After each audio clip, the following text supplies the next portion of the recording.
Hello, in this tutorial I'm going to show you how to create these sort of bubbles that I call the wheat stitch because it resembles the wheat ear.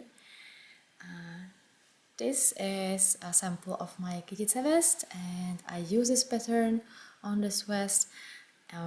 The vest is worked top down, so I will show you in this tutorial how to work the top-down version of this pattern, of the wheat stitch pattern. The bottom-up version of the stitch is covered in a different tutorial and you can find a link for it below. So right now I'm working on Espigas cardigan. You might know Espigas top, which also has kind of wheat pattern on it, but it's worked bottom up, and I told you the link for that version is in the box below, and it only uses one loop. This is a bulkier version of it. So in the pattern, the wheat stitch is in the chart, it's shown as 3 columns, middle knit stitch and 2 purl stitches next to the knit one. You always need to work to 1 stitch before the knit stitch, basically to the 3 columns marked in some specific color depending on the pattern. Now you need to create the first wheat bubble, sort of. You need to insert your yarn in this purl bump below and just place it on your needle. Now you can see sort of a twisted knit stitch. And the pattern now says to make a long loop, yarn over twice, and then a long loop again, or something like this.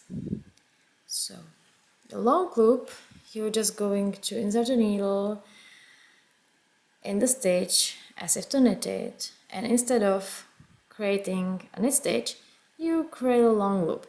Depending on the yarn width on the pattern, it might be 2 centimeters long, it might be 1 centimeter long, it depends. That's always stated in the pattern. This is a DK width yarn, so my loop is about 1 centimeter, 1.5 centimeters long, which is about half an inch. Now you need to yarn over, make a long loop again, and if the pattern says make just 3, make 3. If it says make 1 long loop, make 1 long loop. I will show you the version with 5 loops on it, which is the same as you can see here. The more loops you create, the bulkier it will be. So now I have 1, 2, 3, 4, 5 loops right there. Don't forget to get rid of that stitch because you already worked it. Don't work it again. And now you need to purl this one, knit 1 through the back loop and purl the first stitch. Now you need to do the same but on the other side. Now you need to pull the loop below the stitch you just worked. So you don't go to this purl bump but to this one. Place it onto your needle. Now it appears like a regular knit stitch. And again, make a long loop. Making a long loop on the left side might be a bit trickier because it's in a different direction. So you just might want to help yourself with your fingers a little bit so it's the same length and not shorter than the right one. Yarn over, long loop again, yarn over and long loop again, drop the stitch and continue working.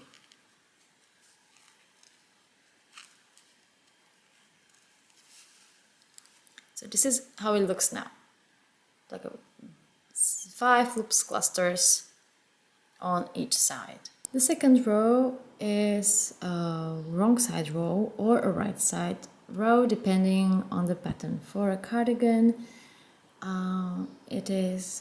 work it on the second row is from the wrong side. If it's from the right side, it's very much similar. So, to make your life easier, always think of these 5 loops as if it's a 1 stitch only, okay? On the second round or row, you need to slip these. If you're working flat and you are on your wrong side, you need to slip them with your yarn in front of the work, so then it's not visible on the right side. If you work in the round, you want to place the yarn in the back again, so you don't see it on the right side. Okay, so with the yarn in front on the wrong side, with the yarn in back on the right side, and just slip 1, 2, 3, 4, 5. You just slipped the wheat cluster.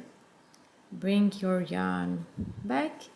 Now I will work knit, purl 1 through the back loop, and knit again because I'm on the wrong side. If you work in the round, you will just work purl, knit 1 through the back loop, and purl 1. And again, you're going to slip 5 stitches. 1, 2, 3, 4, 5. And continue working.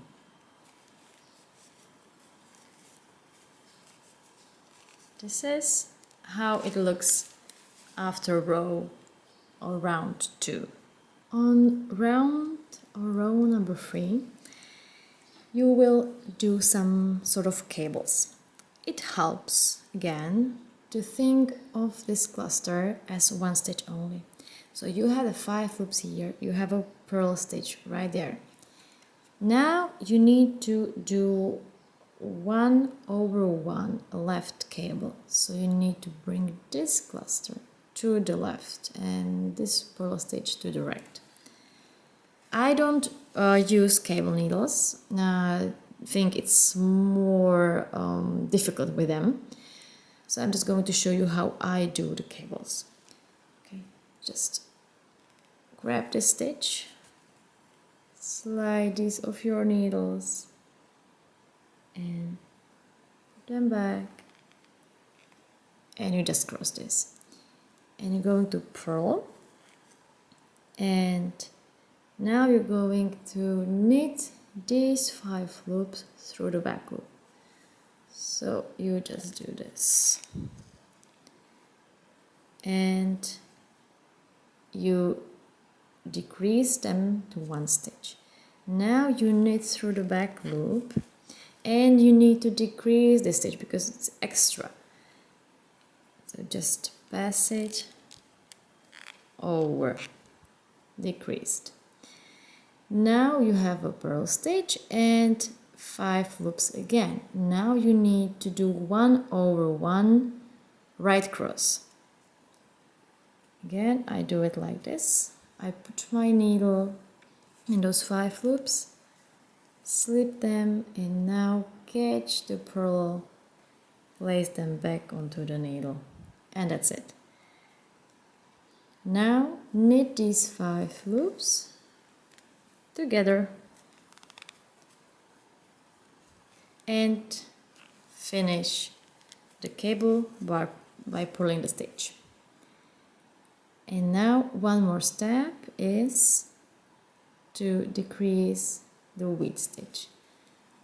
So transfer these 3 stitches back. So now the middle knit column is there, and this is your wheat cluster.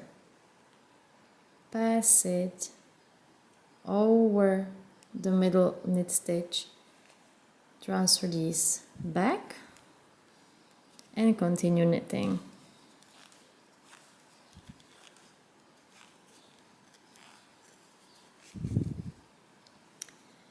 you might want to plump them a bit, maybe a little bit tight, but you see, you just created a wheat stitch, 2 wheat stitches, or maybe just it's one, right? Because you always do it as a couple.